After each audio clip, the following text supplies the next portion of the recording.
Buenos días a todos. Muchas gracias, José Pablo, por esto. Muchas gracias por esta invitación a esta conferencia. Déjenme que les diga que este tema, salir con este tema, no fue nada fácil, ¿ya? Se oye fácil tal vez decir la espina dorsal del desarrollo económico del país, el transporte de carga pesada. Cuando a mí me invitaron a presentar aquí, lo primero que se me ocurrió fue, bueno, hablar de seguridad vial. Es una de mis áreas de investigación, es uno de los temas en los que he trabajado extensivamente y pues hay mucho interés en el país con respecto a seguridad vial. Pues pensé, es como quien dice, que le llaman en inglés un no-brainer, ¿ya? Es lógico, es un tema obvio. Algunos de ustedes sabrán que en enero, a finales de enero, vine a Costa Rica a hacer mi sabático. Y he estado aquí viviendo, se podría decir, aunque he estado yendo y viniendo de Canadá, porque la vida sigue en la universidad, aunque yo esté aquí disfrutando de los rayos del sol. Haciendo mi sabático, el tema que estamos discutiendo es el movimiento de camiones.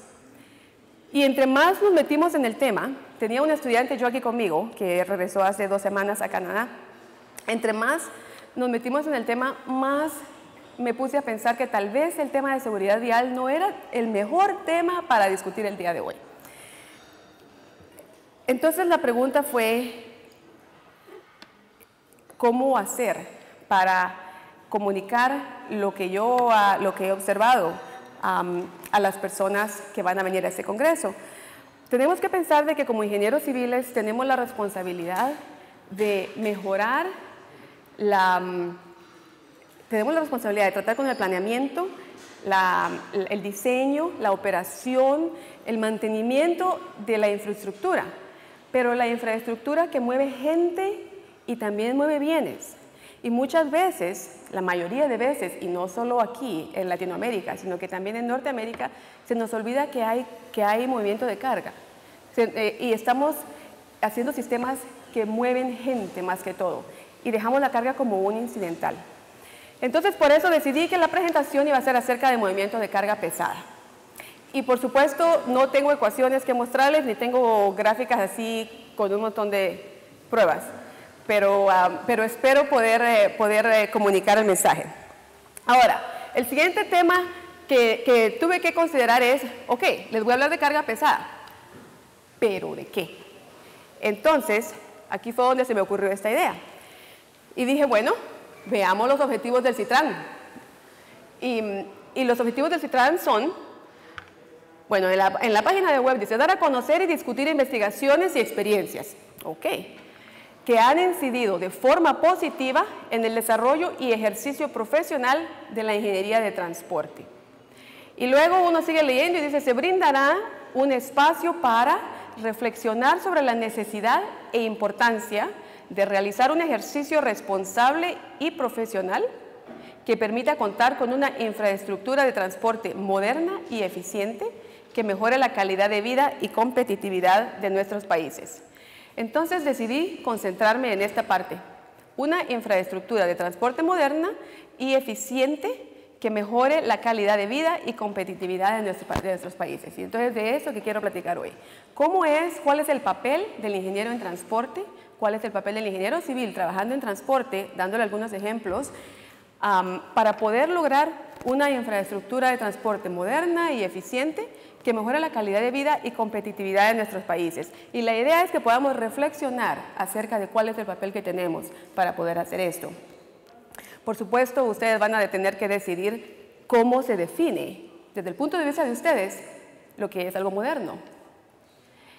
Puede ser que para alguien algo moderno es algo que funcione, pero para alguien más algo moderno es algo que use tecnologías avanzadas.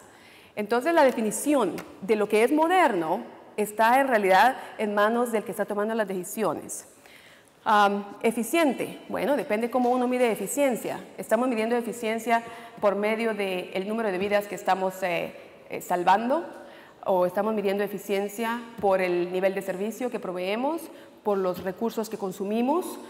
Todo depende de las definiciones que tengamos, pero esos son, pienso yo, detalles al final de cuentas que se pueden refinar conforme uno va empezando a trabajar.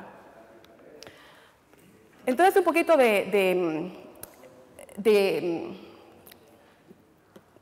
base acerca del movimiento de carga pesada. Cuando platicamos del movimiento de carga pesada, tenemos que pensar que esto es esencial, este movimiento es esencial para el desarrollo económico de cualquier región. No hay ninguna región que pueda subsistir sin tener un buen sistema instalado que mueva carga. Cada ciudad necesita tener facilidades para el movimiento de carga y reglamentos, políticas o normas para la operación de estas facilidades.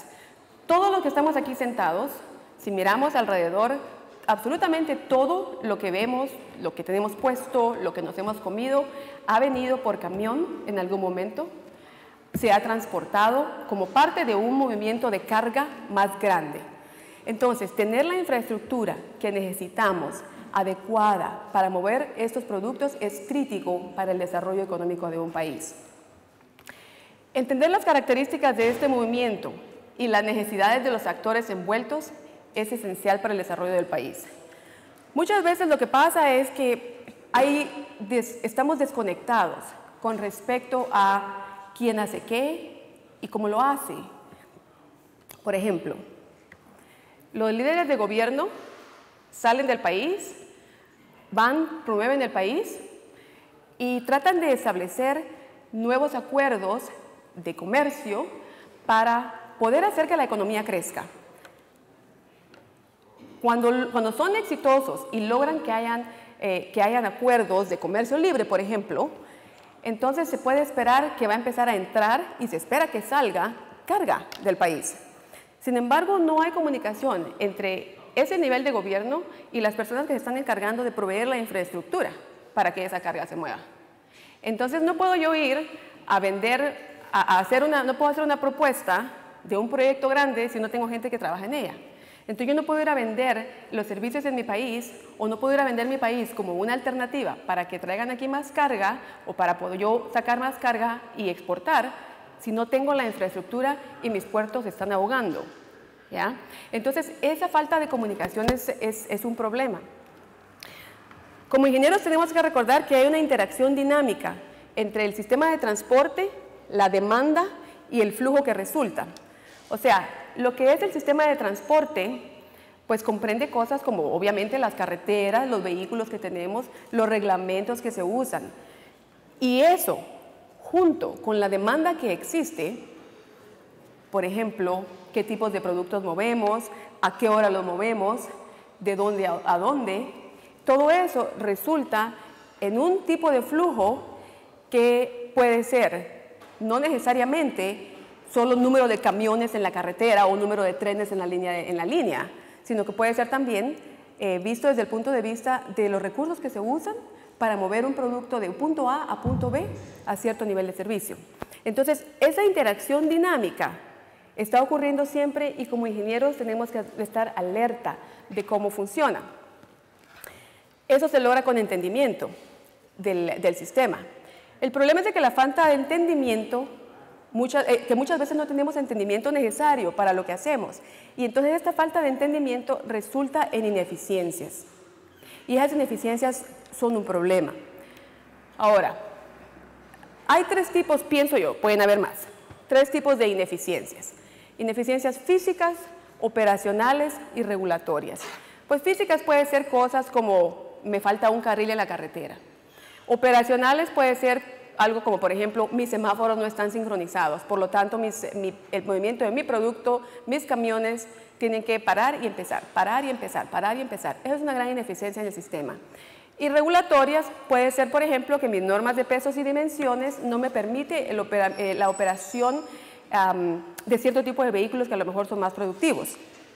Ahora, estas ineficiencias crean barreras y estas barreras, pues entonces resultan en una baja calidad de vida y en una situación en la que el desarrollo económico disminuye. ¿Ya? Ahora, veamos algunos ejemplos de consecuencias de esas ineficiencias. Y les voy a dar ejemplos que están aquí cerca de la casa de ustedes. ¿Ya? El primer ejemplo es congestión. Puede ser ejemplo de una ineficiencia física y operacional, pero la situación es de que es congestión. Este ejemplo, esta situación es en Peñas Blancas, en la frontera entre Nicaragua y Costa Rica. Lo que tenemos aquí es un sistema que solo tiene 2 carriles, uno de cada lado, problemas en la infraestructura física de la aduana y resulta en unas colas gigantescas, y no solo en la infraestructura física, también problemas operacionales con respecto a cómo se tramita la entrada de camiones a Nicaragua, ¿ya? Y entonces resulta en una situación en la que, por lo menos cuando estuvimos visitando ese lugar, 8 kilómetros de camiones, más de 400 camiones parqueados, y muchas veces estos camiones tienen que esperar hasta 3 días para poder cruzar la frontera. ¿Cómo puede haber desarrollo económico si tenemos una situación de este calibre? Otro ejemplo podría ser la tardanza en entrega de productos. Recordémonos de que los barcos tienen horarios específicos, horas específicas en las que el camión tiene que llegar con su carga para poder hacer el traslado de carga e irse. El barco no se va a dejar ahí esperando. Bueno, resulta de que esto es llegando a Limón. Otra vez, 2 carriles, la infraestructura está tan atascada o tan llena que resulta en tardanza para los vehículos, se atrasan los vehículos esperando llegar al puerto. El barco no va a esperar al camión, eso se lo garantizo. Mientras estamos ahí parados en fila, pues obviamente hay contaminación ambiental, hay tardanza, hay un montón de cosas que obviamente van a resultar en una baja calidad de vida y en problemas para el desarrollo económico. El próximo ejemplo es capacidad, un problema de capacidad. Y esto resulta en un uso ineficiente de energía, problemas con seguridad vial y contaminación ambiental. Este ejemplo es en Moín. Lo que ocurre es de que Moín y Limón están operando a capacidad completa. Es más, están bajo capacidad, no, sobrecapacidad. Entonces lo que ha ocurrido es de que como los productos siguen viniendo y como seguimos firmando acuerdos de libre comercio o que de mejor comercio, que más idas y venidas de productos, pues las cosas siguen entrando, tenemos que exportar productos. Sin embargo, el puerto no se ha ampliado. Como el puerto no se ha ampliado, teóricamente lo que ocurre es de que cuando llega un barco, el producto se descarga y se pone en el puerto. Ese producto nunca debe ver la carretera hasta que ya es hora de que salga del puerto.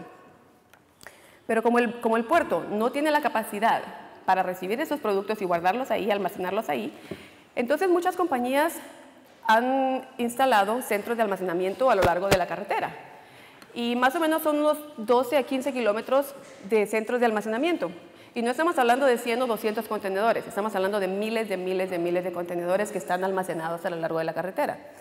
Lo que ocurre entonces es esto: llega el barco, descarga, el contenedor se mueve por camión para el centro de almacenamiento. El camión regresa vacío, atrae otro contenedor. Y hacemos eso las miles de veces que haya que hacerlo. Y cuando es hora de que el contenedor se vaya a su destino, entonces lo mandamos por la ruta que necesitamos mandarlo. Esta exposición innecesaria a otro tipo de tráfico, pues obviamente resulta en problemas de seguridad vial, uso de energía por medio de los camiones que están innecesariamente haciendo esos viajes, uso innecesario de la infraestructura, puesto que si hubiera suficiente capacidad en el puerto, pues entonces podríamos almacenar los contenedores en el puerto, contaminación vial, etcétera, muchas cosas.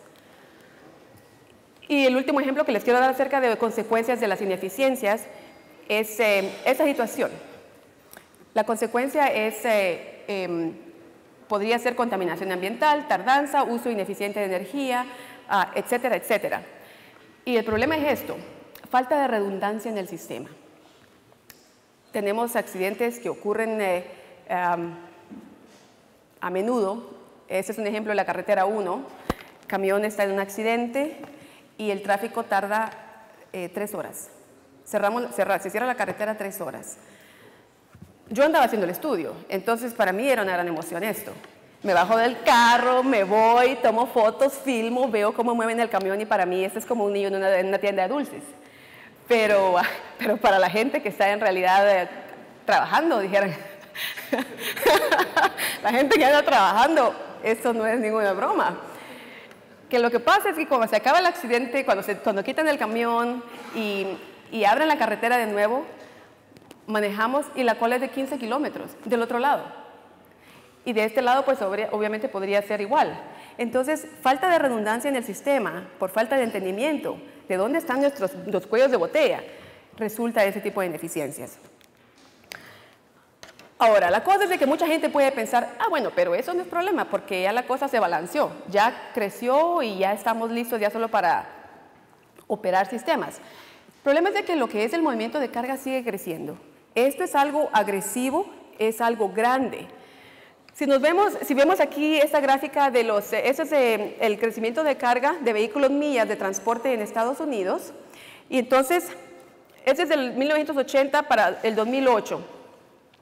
Pero en realidad, todo lo que es las combinaciones de camiones, que son los camiones articulados, que son los que llevan la mayor cantidad de carga, esto ha crecido a un paso bien acelerado, más que se ha doblado el número de vehículos millas en los últimos 20 años. Ahora, la situación es bien similar en otros países, incluso en Latinoamérica. Esta gráfica nos presenta una información tal vez un poco engañosa, pero igual podemos usar la gráfica. Esto muestra valor de las exportaciones en azul y las importaciones de producto en rojo para Centroamérica, para todos los países centroamericanos, del 2000 al 2009. Les digo que es engañosa porque es valor. ¿Ya? Y entonces el valor no me dice a mí mucho, yo necesito que me digan toneladas, porque el valor puede ser que me importaron un contenedor lleno de diamantes y ya, y entonces me salió bien caro, pero puede ser otro producto que también sea muy caro, ¿verdad? Pero el caso es de que en los últimos años hemos visto un crecimiento de 13% por año en 8 años, sin incluir este bajón aquí que pienso que es por los problemas económicos que ha habido a nivel mundial, pero en los 8 años anteriores a eso fue 13% por año en importaciones, o sea, Centroamérica depende de importaciones. Saca algo, pero en realidad su existencia es a base de importaciones. Pero vemos de que ha crecido mucho el movimiento de carga. Entonces, lo que quiero hacer es darles 3 ejemplos de decisiones que han afectado o afectarán competitividad económica y calidad de vida. Un ejemplo es de Canadá, un ejemplo es de Estados Unidos y un ejemplo es algo que es más a nivel mundial y es el Canal de Panamá y la expansión. El ejemplo de Estados Unidos es el movimiento de contenedores y el ejemplo canadiense es el Estudio Nacional de Pesos y Dimensiones. Y conforme platicamos de esto, quiero que pensemos acerca de cuál es el papel del ingeniero en transporte en cada una de estas decisiones. Entonces, empecemos con pesos y dimensiones, que es el estudio canadiense. ¿Por qué pesos y dimensiones? Eso es como una cosa bien aleatoria, escoger, pero en realidad no es tan aleatoria. Canadá había invertido mucho dinero desde los 1970s mejorando la infraestructura, porque competitividad es algo muy importante, desarrollo económico es algo muy crítico. Y en los 1970 ellos habían hecho una gran cantidad de inversiones en el lado oeste del país para poder ser más competitivos con el lado este del país, para poder mover camiones que eran más pesados, que podían llevar más carga y así ser más competitivos con Ontario y con Quebec. Entonces, conforme fue avanzando esa situación y más camiones fueron usando las carreteras, pues entonces vimos cambios en la flota. Entonces, aquí viene la cosa de por qué pesos y dimensiones. Bueno, pues porque las normas de pesos y dimensiones prácticamente afectan todo lo que hacemos. Así de fácil y así de triste es para nosotros. Pero las normas de pesos y dimensiones que existen en un país o en una región van a determinar el tipo de vehículos que operan en esa región. ¿Ya? Entonces, si yo tengo, depende de las normas de pesos y dimensiones que yo tenga, así va a ser la forma de mi camión.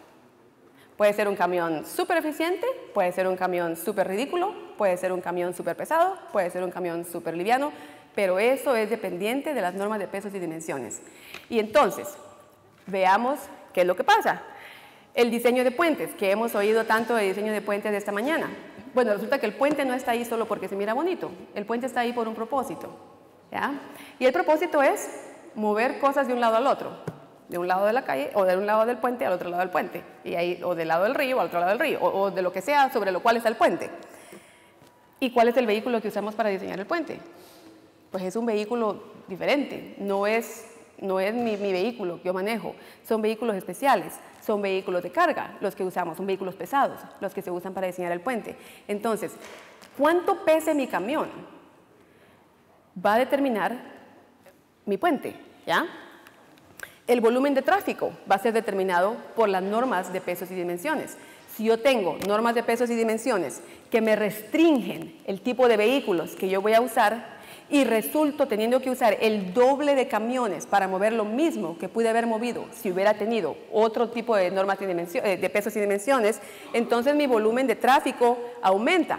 Por ejemplo, esta foto es muy interesante porque este es un tipo de camión que opera en Canadá, opera en Estados Unidos también, y al igual este es un tipo de camión que opera también ahí. Este camión opera aquí, este es un camión de 5 ejes, y lo que ha pasado es de que se introducieron regulaciones que permitieron el uso de camiones más eficientes. Este es el camión más eficiente, y lo que ha pasado es de que uno de estos reemplaza a 2 de estos, ¿ya?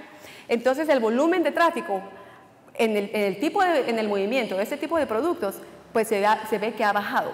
Entonces, mis normas de pesos y dimensiones determinan mi volumen de tráfico. El diseño geométrico es otra cosa que determina mis normas de pesos y dimensiones. Cómo voy a hacer las curvas, el radio de las curvas, el radio de las rampas de salida. Esas cosas van a ser determinadas por el tipo de camiones que van a estar usando esa infraestructura. Y el tipo de camiones que use esa infraestructura son determinados por el tipo de normas de pesos y dimensiones. Contaminación del medio ambiente va proporcional con el volumen que vemos en la calle. El desarrollo económico, ya platicamos que obviamente es función del tipo de camiones que uso. El diseño de pavimentos, definitivamente. Ayer platicaron bastante de pavimentos. Una cosa interesante es de que las normas de pesos y dimensiones me van a establecer si yo puedo permitir ese tipo de camión con este eje levantable. Este eje levantable afecta el pavimento, ¿ya? Especialmente si no se usa de la forma apropiada. Porque entonces, en lugar de tener la carga distribuida sobre 3 ejes en la parte de atrás, la voy a tener distribuida sobre 2 ejes. Y si estoy cerca del policía, pues bajo el eje, para que no mire que voy muy cargado. Y si estoy lejos del policía, pues subo el eje para no tener muchos costos, ¿ya? Y déjenme que les diga una cosa muy interesante que me enteré antier. Que en Canadá, la provincia de Ontario, está este año, hace un par de meses tal vez, dio la última aprobación para una nueva regla, regla de peso y dimensión, en la que van a empezar a prohibir los ejes levantables que no sean steering, que no puedan cruzar, ¿ya? Le están dando la oportunidad a muchos transportistas de que cambien su tipo de equipo. Los que no quieran cambiar el equipo tienen que deshacerse de ese tipo de equipo. ¿A dónde creen que se van a ir esos camiones? Entonces, si no estamos alerta en Latinoamérica acerca del daño que ese tipo de configuración le puede hacer al pavimento, vamos a tener muchos camiones con ejes levantables en el futuro aquí, ¿ya? Y la seguridad vial obviamente es afectada por las normas de pesos y dimensiones. Entonces, ¿de qué se trató este estudio nacional de pesos y dimensiones que se hizo? Lo que hicieron fue que dijeron, ok, como hay tantos camiones ya en la carretera, lo que tenemos que hacer es establecer una forma en la que vamos a hacer un gran estudio de pesos y dimensiones y vamos a establecer una forma en la que podemos tener mayor productividad y mayor seguridad. Y para hacer esto vamos a estudiar la conducta dinámica de los camiones, desde el punto de vista de estabilidad y control de diferentes tipos. Estos son algunos de los tipos que se estudiaron, uno de 5 ejes, uno de 6 ejes, un camión doble con una conexión simple, camión doble con una conexión especial, tipo B se llama, y un camión de 7 ejes, también conexión B, y otros más. Hicieron un tipo de estudios de la conducta dinámica, y cuando me refiero a la conducta dinámica me refiero al uso de estándares que miden la eficiencia y la seguridad de los camiones desde el punto de vista de cómo se mueven cuando operan en la carretera. O sea, como hablaba el ingeniero hoy en la mañana, es como performance-based desde el punto de vista de operación de camiones. Se aplica una serie de requerimientos para evaluar la eficiencia dinámica. Por ejemplo, cómo frena, por ejemplo, a qué velocidad va a volcar el camión, varios tipos de eficiencia, de requerimientos. Algunos de ellos era, bueno, número uno, el camión no debe volcar cuando esté operando. Es obvio, esperamos que no pase. La parte posterior del camión, y déjeme ver aquí, ok. Para eso de que el camión no debe volcar cuando está operando, la idea era de que si una curva o si una rampa estaba bien diseñada, el camión tenía que tener las características necesarias para no volcar. ¿Ya? La parte posterior del camión debe seguir la parte delantera con fidelidad adecuada. O sea, cuando el camión está cruzando, pues la parte de atrás debe seguir bien la parte de enfrente. Si el camión va en una curva, pues la parte de atrás del semirremolque debe seguir bien la parte de enfrente. No debe haber demasiada variación. El camión debe mantenerse bajo control absoluto y estable a lo largo de una vía, especialmente si está evadiendo obstáculos. Si uno evade un obstáculo, el camión no debe volcar debido a haber evadido ese obstáculo. Y debe desacelerarlo en forma estable durante una maniobra de frenado. Si frena en caso de emergencia, esperamos que no ocurra algo así, en donde el cabezal pierde control con respecto al semirremolque. Se hizo el estudio y resultaron algunos cambios. Número uno, se aumentó el peso bruto vehicular para los B-dobles. Los B-dobles son los de 8 ejes. Lo que encontraron fue de que ese tipo de conexión era el más estable de todos, era el tipo de conexión más estable de todos. Y para hacer eso entonces le aumentaron de 53 toneladas a 62.5 toneladas a ese tipo de camión. Introducción efectiva de ejes Tridem. Antes los ejes Tridem los usaban con menos peso. A partir de ese estudio, como se vio que se distribuía bien el peso del pavimento y era amigable prácticamente para la infraestructura, entonces se le permitió 24.000 kilogramos bajo cierto tipo de espaciamiento. Los estándares basados en conducta dinámica e implementación del memorando de entendimiento. Entonces dijeron, estos camiones que llenen estos requisitos bajo estos tipos de medidas van a entrar en un memorando de entendimiento que les va a permitir operar a través de todito el país sin necesidad de permisos, sin necesidad de nada. Entonces, todo el país entró en este memorando de entendimiento y se crearon normas de pesos y dimensiones específicamente para los vehículos que entraban en esta categoría. Y esto resultó en camiones más productivos y más estables. Entonces, cuando vemos lo que pasó, aquí es cuando se hizo el estudio, en 1988. Esta gráfica muestra el porcentaje de vehículos de camiones articulados y aquí es el año. Antes de 1988 mirábamos que casi todo era el vehículo 1, que es este, que es el T3 S5 o de 5 ejes. Casi todo lo que vemos ahí era de ese tipo de vehículo, porque las regulaciones no permitían otro tipo de vehículo. No había forma de hacer uso efectivo de otro tipo de vehículo.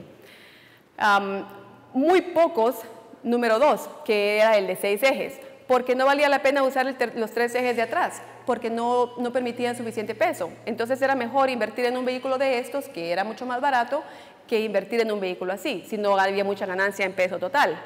Habían muchísimos de estos vehículos, de los dobles con la articulación simple, habían bastantes de esos que habían sido creados como consecuencia de esa iniciativa de la mejora del pavimento, y de estos vehículos de la configuración B con 7 ejes, habían pocos. Pero por lo menos esa era la flota que había. Después del estudio, se vieron cambios grandes en la flota. Número 1, los de 5 ejes fueron bajando. Los número 2, porque se le permitió mejor peso al Tridem, se subió increíblemente la proporción en la flota. El vehículo número 3, que es ese tipo A, la conexión simple, casi desapareció de la flota. Y esa era la idea, porque lo que hicimos fue que entonces al vehículo 5, que es ese de 8 ejes, le dimos el peso máximo, lo subimos de 53 toneladas a 62.5, y entonces hubo un cambio de aquí para acá. y entonces ahora vemos que más o menos como 20% de nuestra flota en este lado del país, en el oeste, es de ese tipo de vehículo, que es un vehículo mucho más productivo. Y en años recientes, pues estamos viendo nuevos vehículos que son los de la nueva norma de pesos y dimensiones, en donde estamos reemplazando 2 de estos y metemos 1 de estos, para tipo de comodidad, para tipo de productos de baja densidad. Entonces, el papel del ingeniero para ayudar a proveer una infraestructura de transporte moderna y eficiente que mejore la calidad de vida y competitividad. Desde el punto de vista de este estudio, pienso que es haber proveído el entendimiento que se necesitaba para poder hacer esas decisiones y estos cambios. Ahora, el entendimiento no nace solo así. Tenemos datos. Sabemos que había un problema, se hizo un estudio grandísimo, se colectaron miles de datos. Esos datos los transferimos a información. Hicimos análisis, hicimos tablas, hicimos gráficas, hicimos cosas que nos ayudaban a tener información para luego poder entender lo que estaba pasando. Y ya que teníamos un buen entendimiento y sentíamos que sí, sabíamos lo que estaba pasando, entonces se pueden hacer decisiones al respecto. Hacer decisiones informadas, no decisiones sin información. El segundo ejemplo es el de movimiento de contenedores en Estados Unidos. El contenedor, solo para que todos estemos en la misma página, el contenedor pues es una caja de acero con dimensiones estándar. Lo que lo hace único es de que es una caja estándar, que se puede mover de un país del mundo a otro país del mundo. 1960 revolucionó completamente la forma en la que se mueve la carga. Los contenedores son de 2 tipos, domésticos e internacionales. La mayoría, pues obviamente, son internacionales. Y de 3 largos. Tenemos de 40 pies, de 20 pies, de 53 pies y algunos de 48 pies que son también domésticos.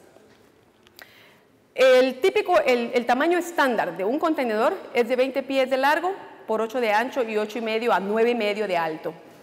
Y el peso bruto de los de 40 pies, que es es 32.500 kilogramos, 32.5 toneladas. Entonces, eso es lo que tenemos que entender. Ahora, ¿por qué es importante esto? Porque el transporte intermodal es lo que ha hecho que cambie completamente la forma en la que la industria se mueve.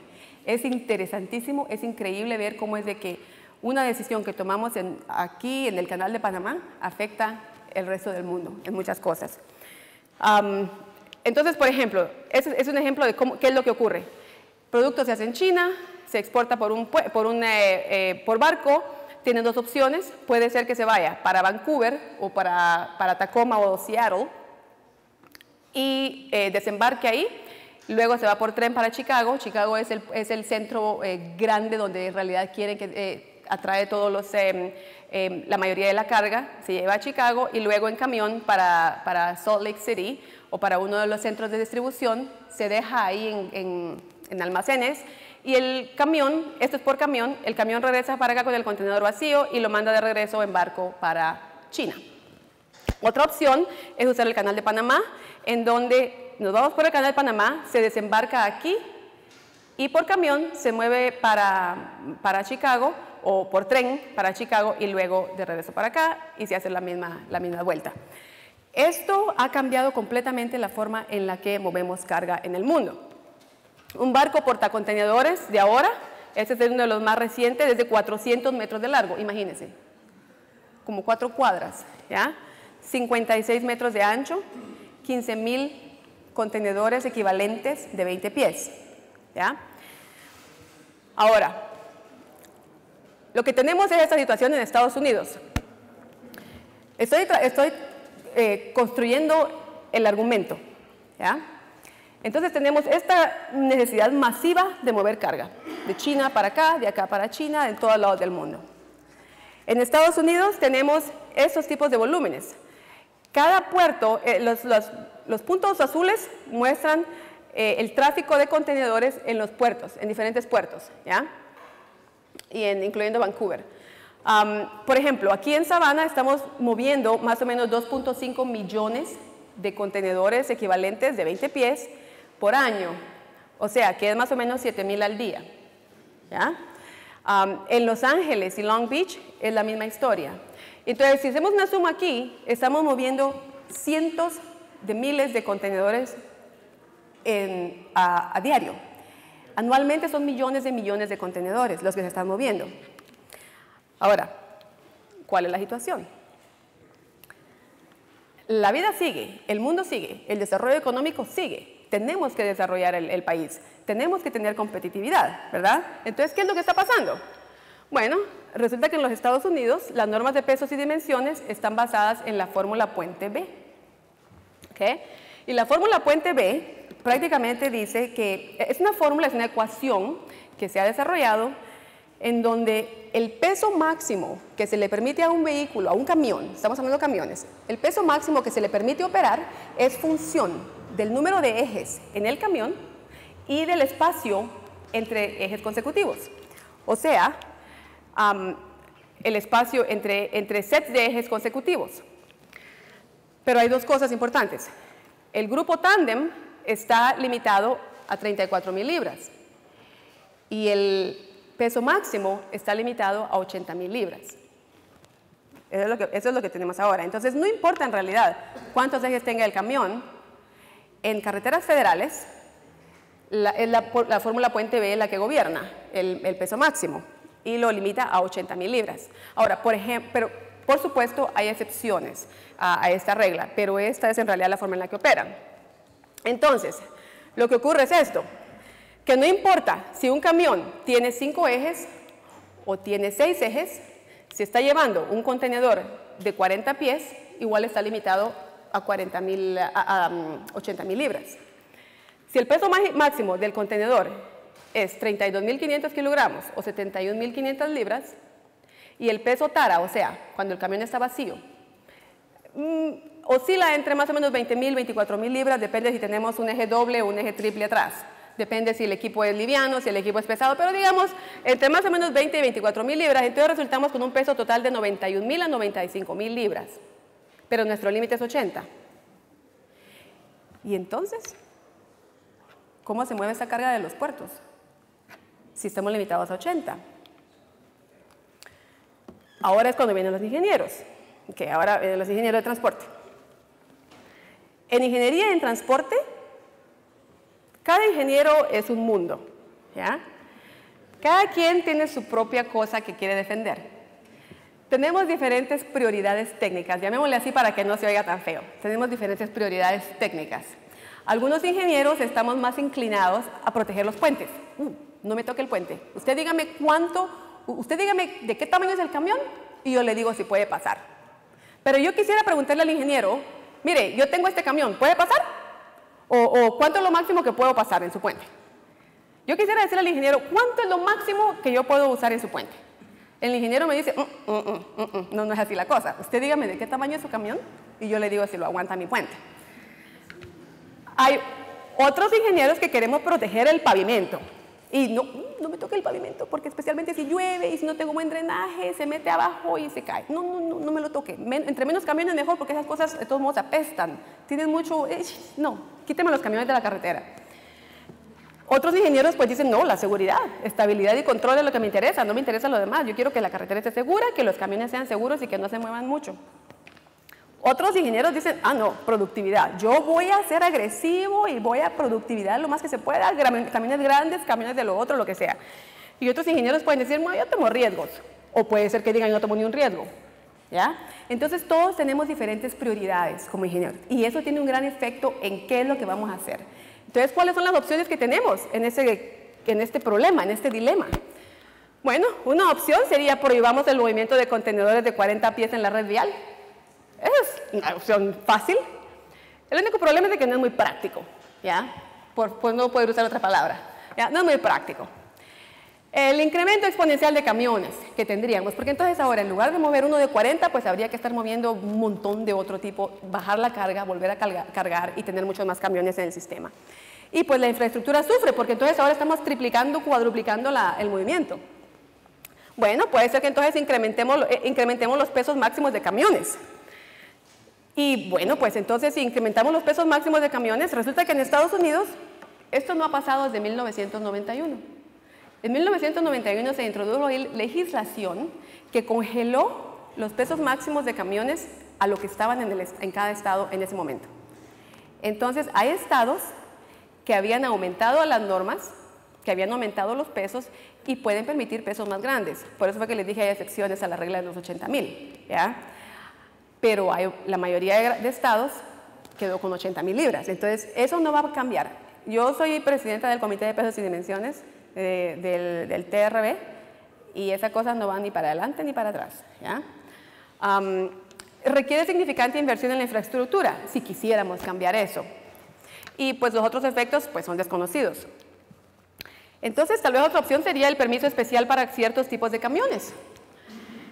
Ahora, muchos estados operan así y por eso es de que parece un rompecabezas esa cosa. Porque entonces dicen, ok,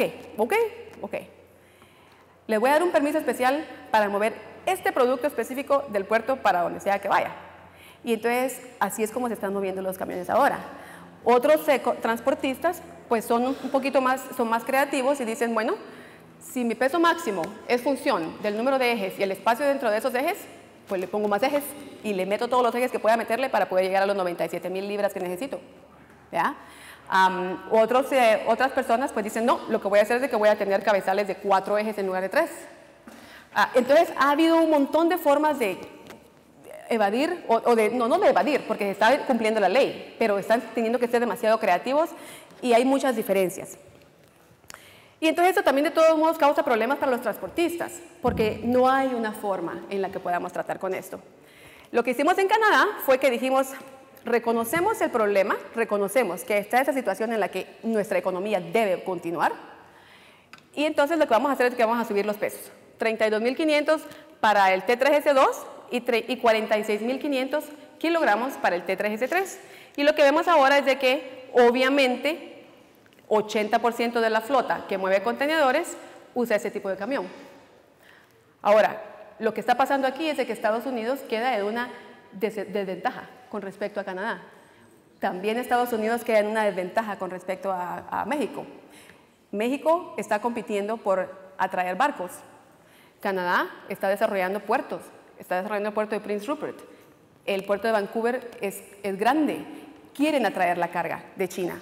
Y si tenemos las facilidades, la infraestructura y las normas de pesos y dimensiones, tenemos mejores posibilidades. En Estados Unidos lo que se hizo fue que hace como 1 año y medio el gobierno federal dijo, ok, vamos a hacer una cosa. El problema se refiere a que el contenedor tiene una carga divisible. Entonces lo que vamos a hacer es de que les voy a dar flexibilidad para considerar a los contenedores como una carga no divisible. Eso significa de que si no se puede dividir, es una caja que hay que llevarla a como de lugar. Y entonces los estados dijeron, gracias.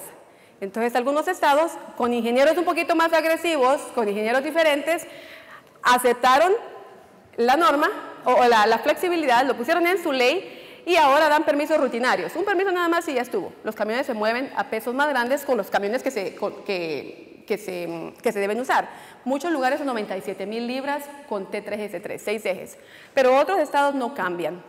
Y entonces, por ejemplo, por supuesto, eso tiene un gran efecto en la competitividad entre estados, no solo entre estados, porque entonces ahora la línea del tren, la línea férrea, en lugar de llevar todos los productos a un lugar en donde no se puede sacar por medio de camión, mejor los lleva a otro lugar. Y eso cambia la dinámica. Sino que también con otros países. Entonces, el papel del ingeniero en transporte para ayudar a proveer una infraestructura de transporte moderna y eficiente que mejora la calidad de vida y competitividad es lo mismo que antes. Sabemos que el problema existe, necesitamos tener información, necesitamos entender el problema, necesitamos entender la raíz del problema, necesitamos entender los efectos que tiene. Pero aquí le estamos tirando una curvita, que es las prioridades técnicas, ¿ya? Y entonces está en las manos del ingeniero decidir cómo vamos a hacer esto. Pero debe tener información para poder hacer las decisiones. El último ejemplo que les quiero dar es el Canal de Panamá. Entonces yo fui un día a platicar con una persona encargada de puertos en Costa Rica, o por ahí, no sé si está encargada de puertos, pero el caso es de que estaba bien envuelto en puertos. Y entonces yo les digo, ¿y usted qué cree que es el efecto que va a tener la expansión del Canal de Panamá en Costa Rica? Se queda.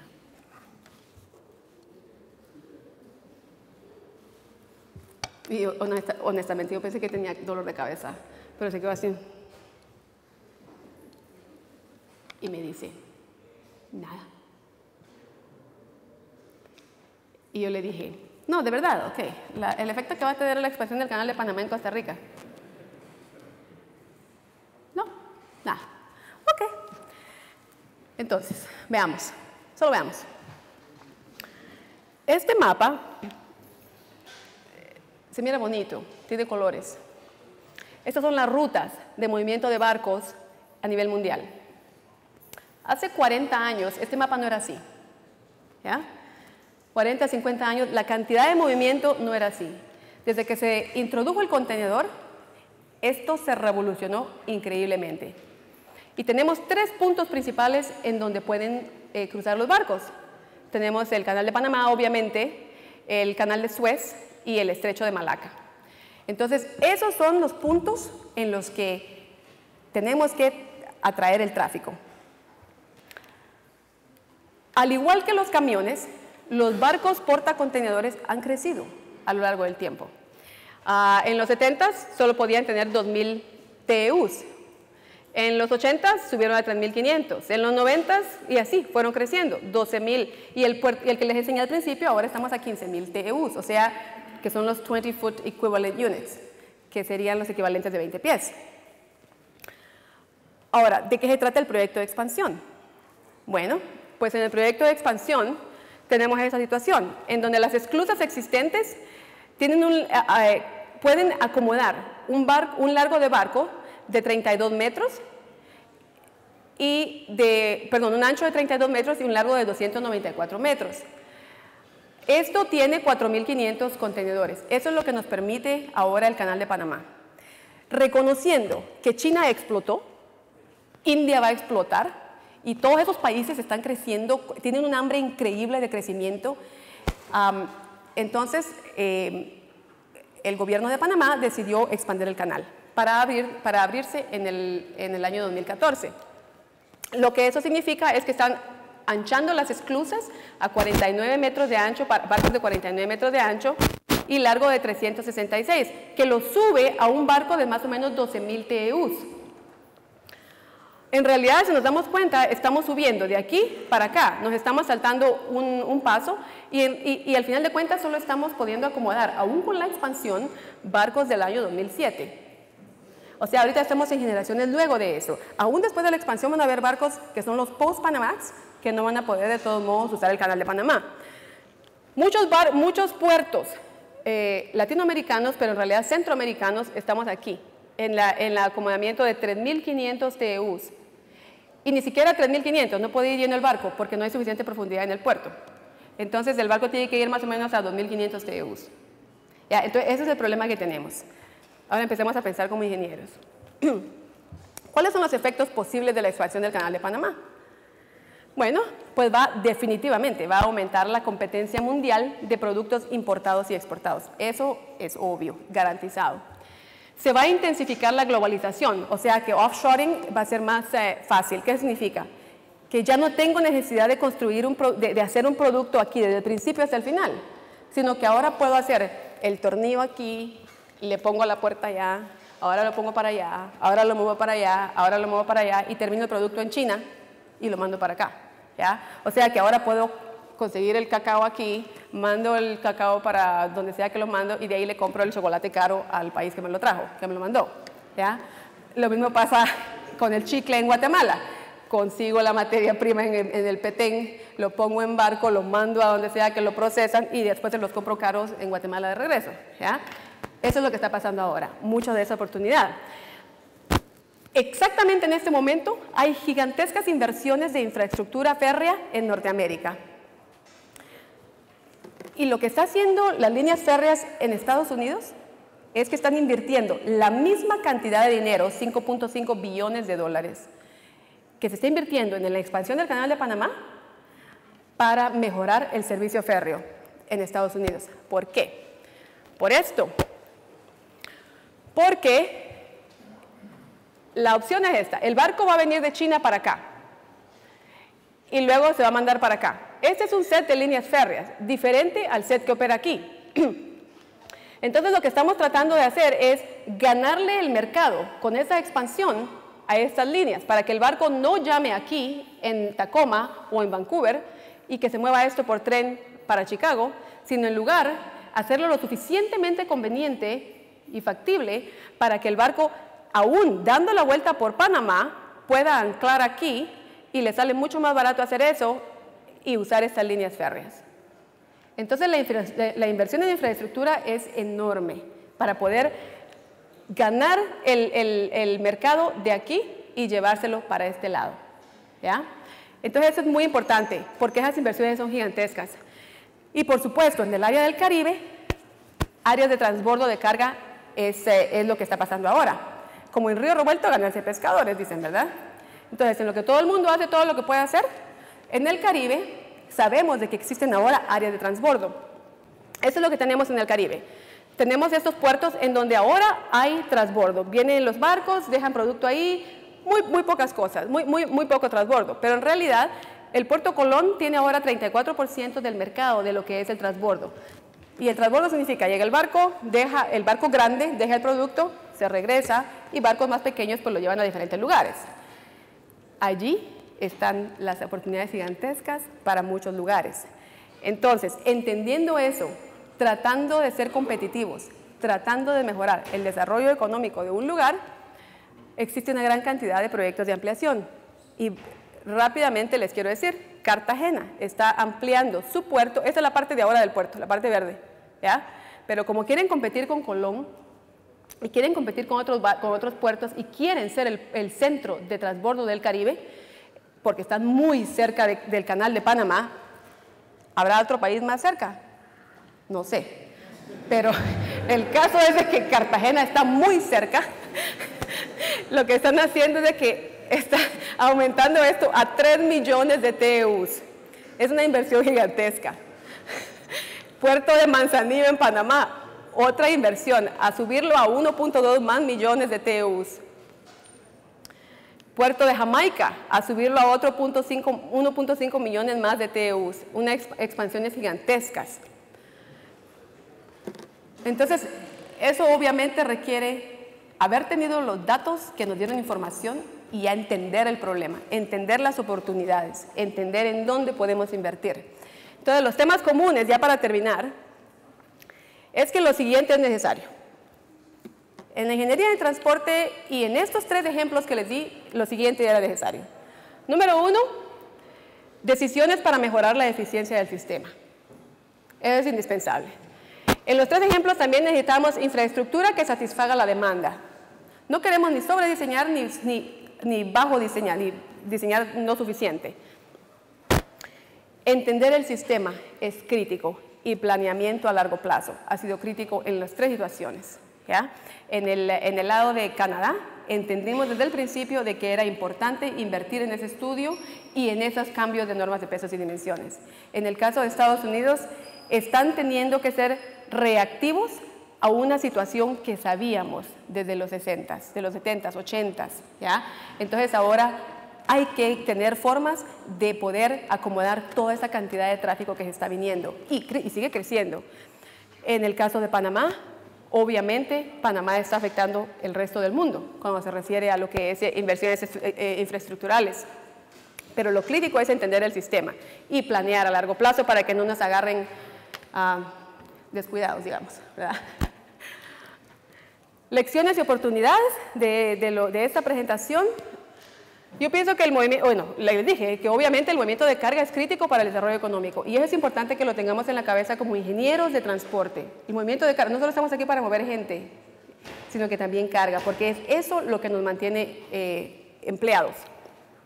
La competencia mundial va a seguir creciendo. No crean de que aquí se acabó la cosa.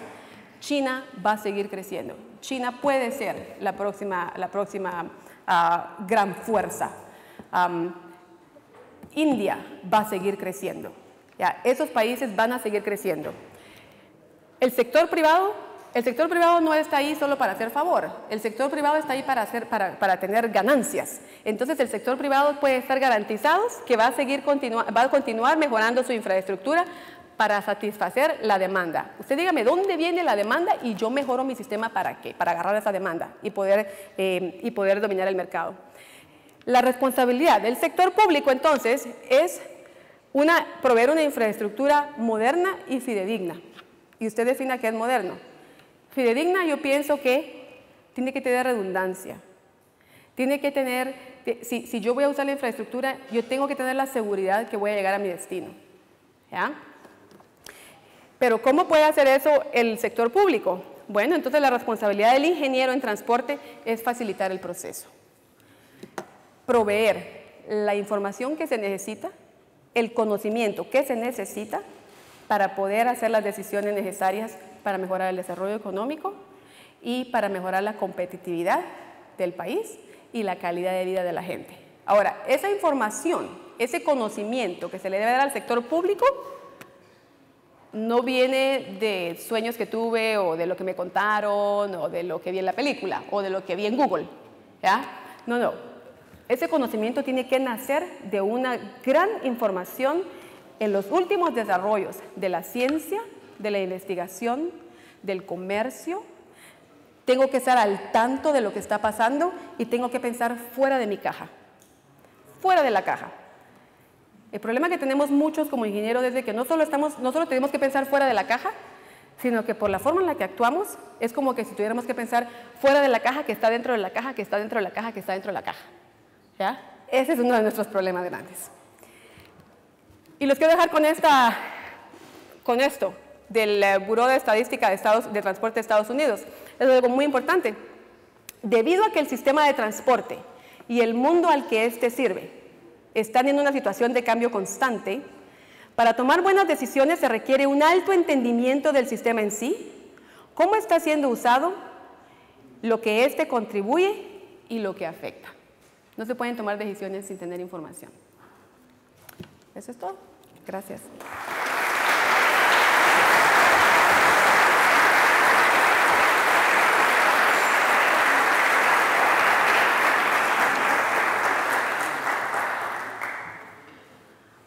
¿Alguna pregunta?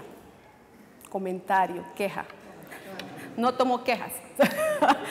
Vamos a empezar ahí atrás y luego seguimos aquí adelante. Yo creo que necesito micrófono, ¿ah?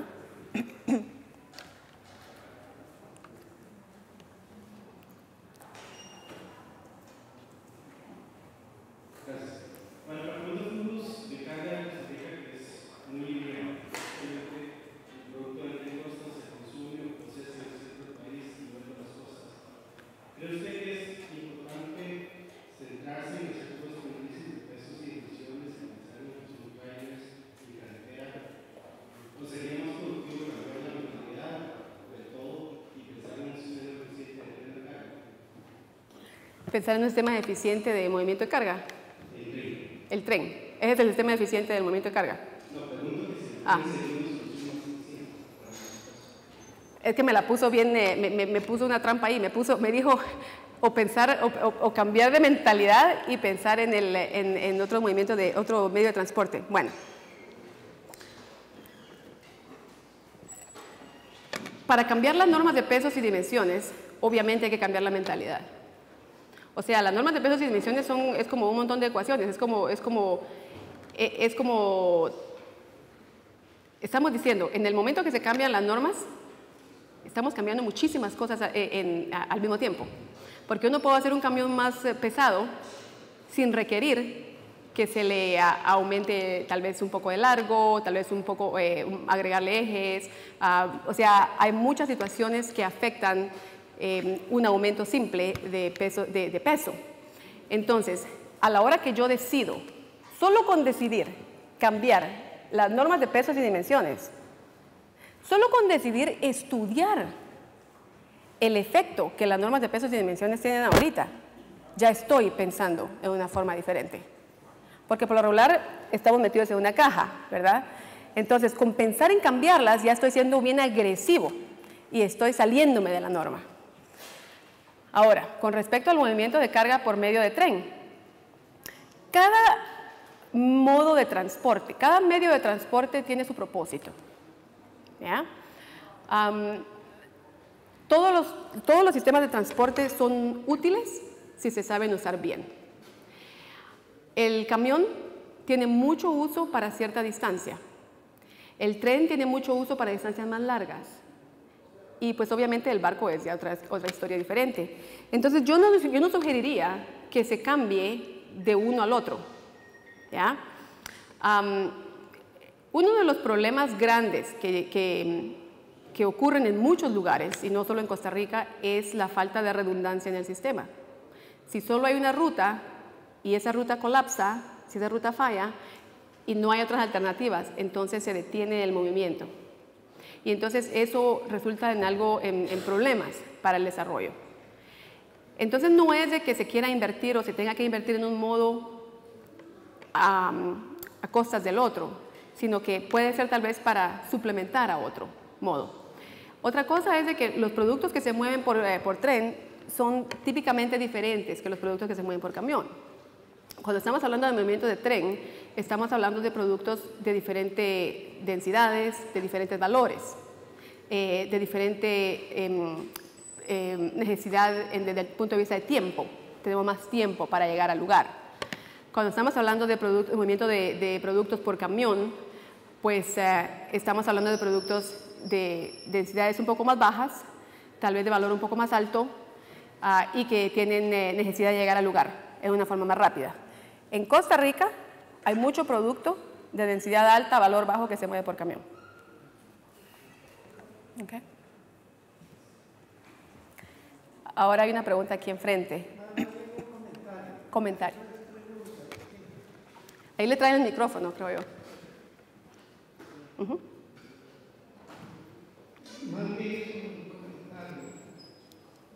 Usted dijo que países como Colombia y otros están pensando en mejorar sus puertos. Costa Rica estamos pensando en mejorar a Limón, pero ha tenido una resistencia tan temible de los sindicatos y de otras personas interesadas que yo creo que va a ser casi imposible. Pero yo creo que la idea es correcta, es decir, Costa Rica no puede permanecer aislada al desarrollo del mundo. El hecho de que Panamá, más visión, ha hecho un gran esfuerzo, que nunca se podía hacer en Costa Rica, y lo mismo sucede los ambientalistas, pensando en el efecto que tienen los lagos y todo, el movimiento de tierra. Decía, no se podía ni siquiera pensar. Entonces, tenemos muchos problemas. Uno de los problemas grandísimos que tenemos es que por todos lados salen los ambientalistas, por todos lados salen los niños, cuesta mucho el desarrollo. Pero es necesidad de que el país no se encierre, que desarrolle sus puertos, que haga inversión, que es absolutamente necesario. Eso no es un comentario,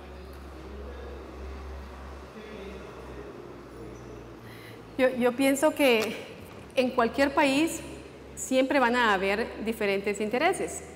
Ahora hemos desarrollado la tecnología y nos hemos desarrollado con herramientas de conocimiento en el campo de ingeniería lo suficiente como para hacer un desarrollo grande sin tener efectos secundarios en el medio ambiente o en la seguridad vial.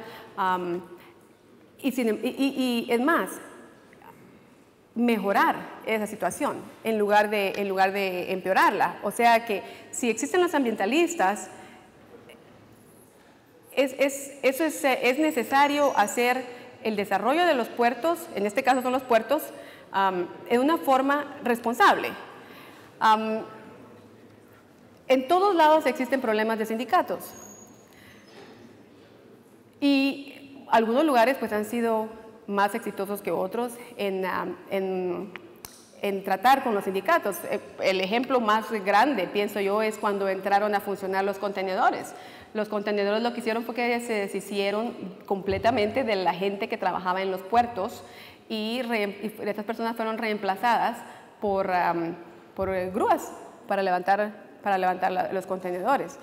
Ahora, hay formas de tratar con las uniones. Yo no pienso que una unión sea una razón principal para no desarrollar el país. Recordémonos de que el mundo lo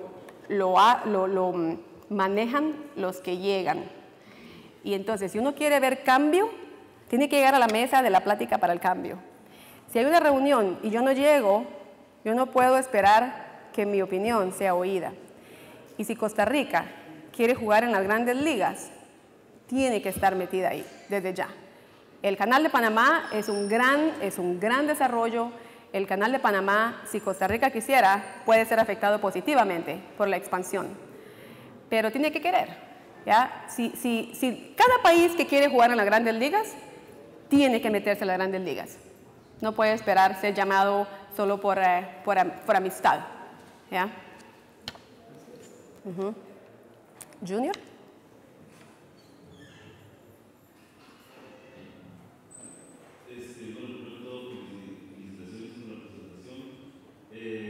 Dentro de la gran gama de productos que se movilizan, tenemos clasificados como materiales peligrosos. En nuestro país hay dos criterios para establecer lo que son los horarios para el transporte de esos materiales. Algunos prefieren transportarlos en horario diurno, pero algunos también prefieren que se transporten en horario nocturno. De hecho, en la actualidad, de acuerdo a nuestra legislación, está para transportarse también de día, no de noche. Los que defienden la tesis de transportarlo de día es básicamente por efecto de la capacidad de respuesta de las unidades de emergencia de algún eventual accidente en la madrugada. Yo quisiera conocer cuál es su criterio con respecto a eso. Aquí como que nos salimos del tema un poquito, ¿verdad? Pero ok.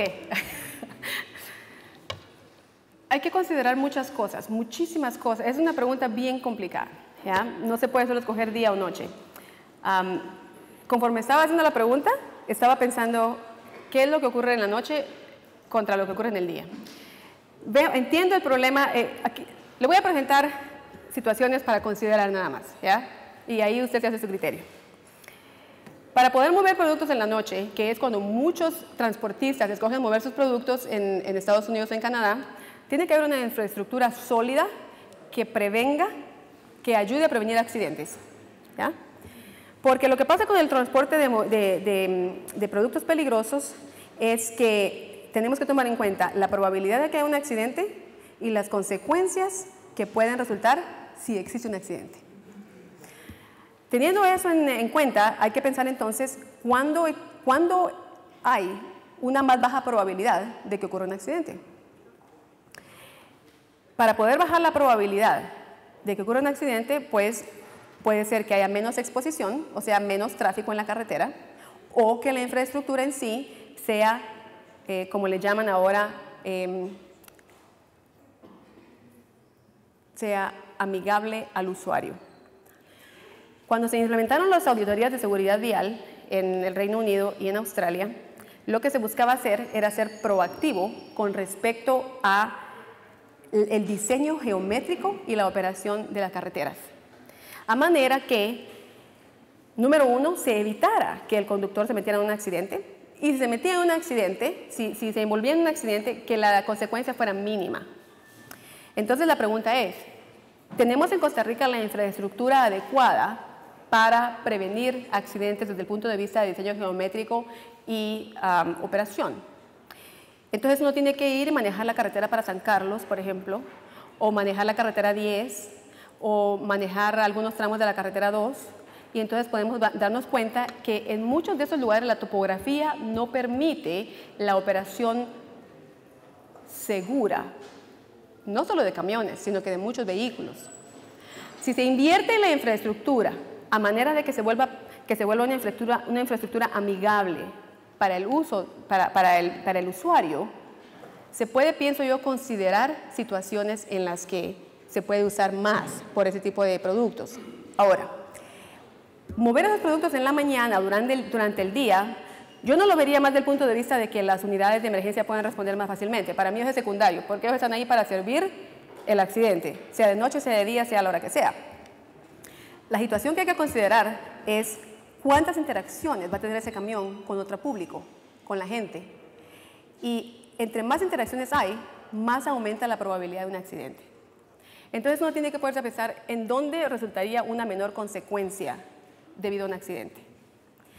Resultaría en la noche, en donde la probabilidad es de que tal vez yo voy a estar solo, va a ser solo el conductor, y lo que va a ocurrir va a ser posiblemente daño al conductor, ya sea muerte o lesión, y obviamente el producto que puede ser un producto muy malo, o en el día en donde el daño puede involucrar otras personas. Entonces hay muchas cosas que considerar. No puedo contestar sí, no, mañana, tarde, día, noche, pero yo pienso que la decisión definitivamente no debe ser basada en cuándo las unidades de emergencia pueden asistir. ¿Ok? Bueno, muchas gracias y que tengan un buen almuerzo.